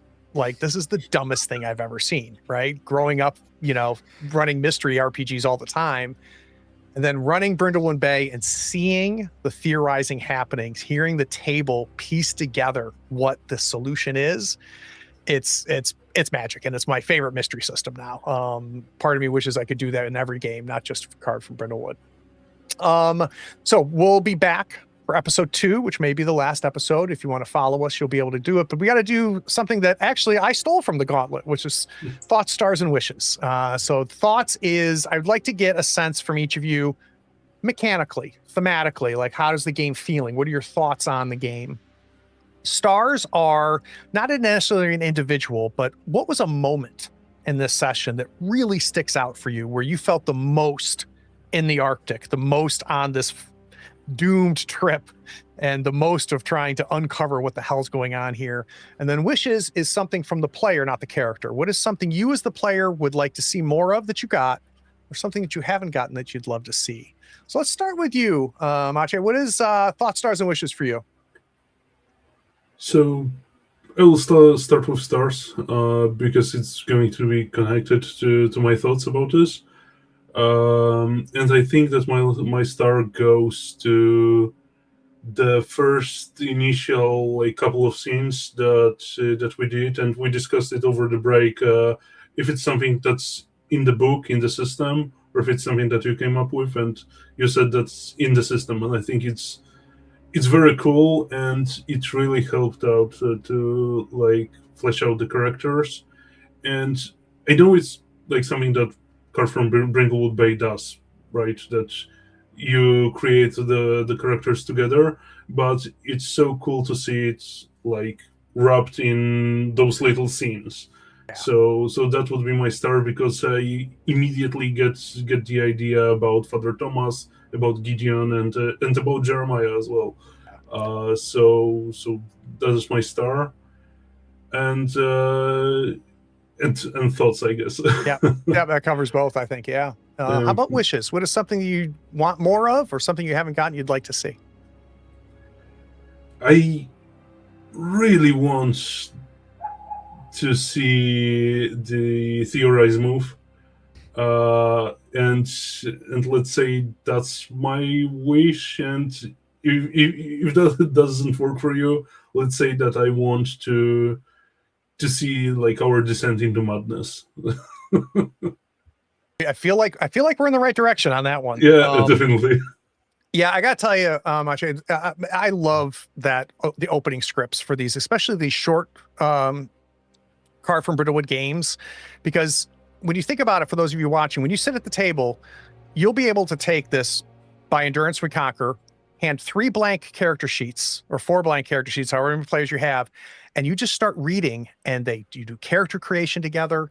You do the what I call it, they're like patches in Mothership, these items that you go into the sea bag with, and just in a series of, I don't think it took us 15 minutes, we had fully fleshed out people that I think we discovered together, which I really, really love.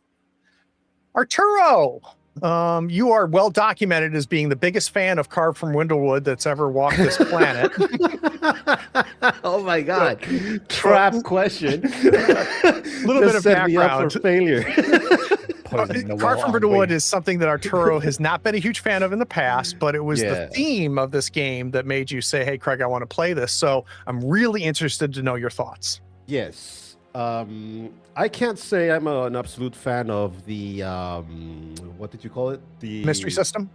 The resolve mystery system. Theorize. Yep. The Theorize move. I'm not a big fan of that. Not because I do not enjoy collaborative world build. Like, actually, my favorite mechanic in any game is paint the scene. Yeah. And the way things came alive here when we played this session, that was kind of like I'm foreshadowing my my stars. But the paint the scene is fantastic.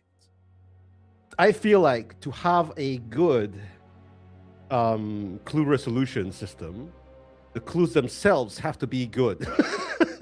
In a way, like if you don't set it up properly, the mechanic of solving the mystery itself by itself may work or fail based on a good set of clues and a bunch of creative people at the table. So sometimes it's hit, sometimes it's a miss. However, having a good setup or a good scenario for that leads naturally to interesting, I want to say, very focused clues that lead somewhere specific. Instead of a mishmash of random things, everything here is very thematically strong and very much tied to the characters themselves, and sometimes even their background, which is pretty cool. Yeah. So this is why I like the idea when you propose, let's do By Endurance We Conquered. I feel like we have a strong setting, we have a strong theme, clues will make sense, and therefore the resolve clue system will work out beautifully, right? So that's kind of my thing with it system-wise. Really looking forward to the resolution. Now, stars. I think, well, as usual, I enjoy playing with all of you, but this time I was very surprised by Father Thomas Z. I thought I was going to hate your character so much from the beginning, just because of when we talked about it vaguely, you know, like when you proposed you were going to do the father. I thought I was going to hate the father, but no, I don't. It surprised me to actually, you know, lean into the believer component because, yeah, it makes sense. So I know you don't hate him yet. Not yet, of course. I'm pretty sure all of these characters will spiral in some crazy way or shape, but not being immediately, fall into the annoying father kind of thing was really cool. So I loved your delivery of everything. Thank you. So thank you for that. And yeah, wishes. Generally, I want the threat to escalate. I feel like we are still looking at moving shapes in the corners of our eyes, or the vision. So I'm looking for some level of escalation so we can literally break down our characters, because that's my favorite thing ever, and that's it. Yeah, it's you're talking about the mystery system. I agree with you. Like, I've read a lot of Carved from Brindlewood games, and I think part of the success or failure of any of these is the quality of the basket of clues that are given there, the long list. So I'm working from a long list that I'm picking from as they're going through these. The list of clues in all three of these games that are kickstarting right now or on BackerKit right now, they're really good. I love it when I look at the sheet of clues, whether it be, public access or whatever it might be, or the Between is another great one. And it's hard for me to pick one, right? It's not hard for me to find one that fits. It's like, oh, all three of these would be really good. For me, that's like a signal that like the writer just put together some really good clues. And the only other thing I'll say is, like, right now with these 4 clues, no idea what the hell happened to the captain. But what's neat is you start getting close to that complexity number and things start to click. And one of the biggest things to keep in mind here is that if we get to 8 clues, we don't have to use all 8, right? We have to use what makes sense. Yeah. And I think that's the key here, which is be ready to abandon a clue and say, this clue is meaningless. It has nothing to do with what's going on here, which is last but not least, Z, thoughts, stars, and wishes. Thoughts? This is another Carved from Brindlewood game. This is the second one-shot I'm playing, I think. I played one with you before, which was the Beachbody bag. Yep, which is one of the things that's part of this Kickstarter, this backer kit. Yes. Which completely different vibe. Yes. So completely different. And it went in a really weird direction. So I'm very curious to see where this one is going. I think the other one we also like knocked out in 3 hours, which was like really fast. So I'm really curious how that goes. I'm currently playing a public access campaign with Arturo, as it turns out. Oh, nice. Who has also to plug a thing. Completely unrelated. Just saying that. So I'm really looking forward to seeing how this pans out. It's really interesting to see because this is a system that's so difficult for me to judge just based on the system itself because so much depends on the story. So I'm really curious. Stars for me, I'm just everybody, obviously, but I'm going to have to give it to Gideon Arturo just playing the crazy character. Yet once again, it's like this losing my mind character is just Arturo does those so well. And I was about to say there's a term for that that type of character. It's called the character that Arturo plays. Yes, yes, that's the What one. even- It's the official, Hold it under no official- pressure. Absolutely official. It's the Arturo character. Yes, Exactly. and I already Oh, know man. that his backstory is scary, or messed up. For wishes, I'm really curious to see. That was the favorite part of the Beachbody bag one. Is the what's it called? The burdens of the Icebound Dream. I think those are really important to build, like to make everything come together. They were huge in the Beachbody bag one, and I would love to see them here. And I would love to see things spiral, obviously. As this escalates, please, I'm here for it. I'm so happy that there was a body there that has been missing pieces. In That the whole most normal person way to say this without sounding like an absolute psychopath. Like, yeah, I was really happy to see like a cannibalized person. Yeah. All the tasty bits. I just gotta add the thing that the whole balloon situation. I loved how you correct the setup and the presentation of it, the description of the body, the letter, all of the weirdness has happened after. Plus, you probably already know this. As a big fan of time loops, getting a letter from the future is always an extra star from me. Yeah, it Stuff. yeah, and the one big thing I'll say, and this kind of ties a little bit to what you were saying, Arturo. There's some games that the success or failure is always going to be a part of the table, right? The table is always going to determine success or failure, but I feel like some games are more dependent on the table than others, and Carved from Brindlewood is one of those games. Like, if you have a shit table, this is going to be a shit game. But man, oh man, when you have a good table of people that lean in the way the three of you already are, man, this is really cool. And it feels really cool. And not to be a broken record, I love the fact that I have no idea what the fuck happened to this captain. And I cannot wait to find out. And that way, because it could be like a huge array, right? This could be a murder mystery. This could be supernatural. Like it's all kinds of possibilities here, which is very exciting. Arturo, you have something to plug, my friend. Whoa. What? Someone Well- really enjoys watching you play. What if they wanted to play with you more? They can. I actually run games on Start Playing Games. I do a lot of fiction first, very paint the scene, very collaborative creation type games. So if anyone wants to give it a shot, I do Cyber Plus Punk, I do Monster of the Week, and pretty soon I'm also gonna get into doing more Mothership because it's always fun to watch characters implode. So you're all welcome to check it out.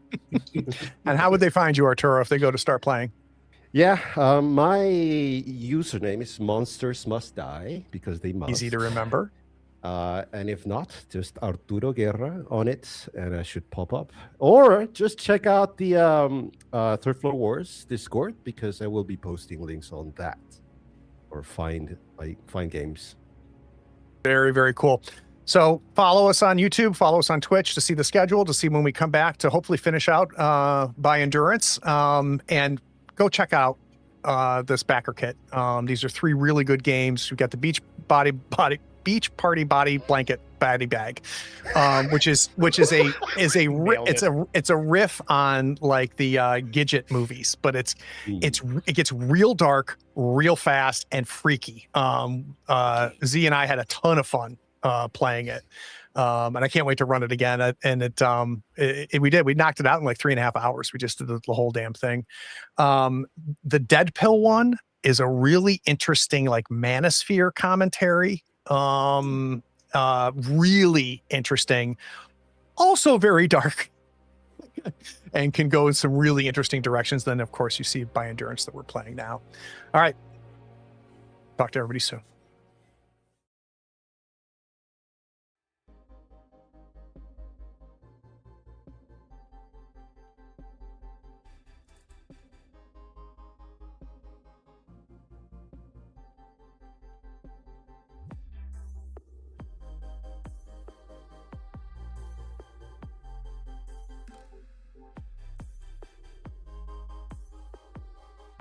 Howdy, friends. Thank you for watching. All our content is archived and organized in playlists on the Third Floor Wars YouTube channel. Check it out. And if you could like, follow, subscribe, and even set your notifications to this channel on YouTube and Twitch, we'd appreciate it, and it'll make sure that you catch all of our content. I talk with creators, designers, and experts across the gaming landscape in every episode of our podcast, Tabletop Talk. Open up your favorite podcatcher and search for Tabletop Talk from Third Floor Wars. Support your creators. They make the content you love, and it's your support that makes it happen. If you want to help us, go to Third Floor Wars on patreon.com, and you can help us for as little as $1 a month. Thanks again. We'll see you next time. Take care.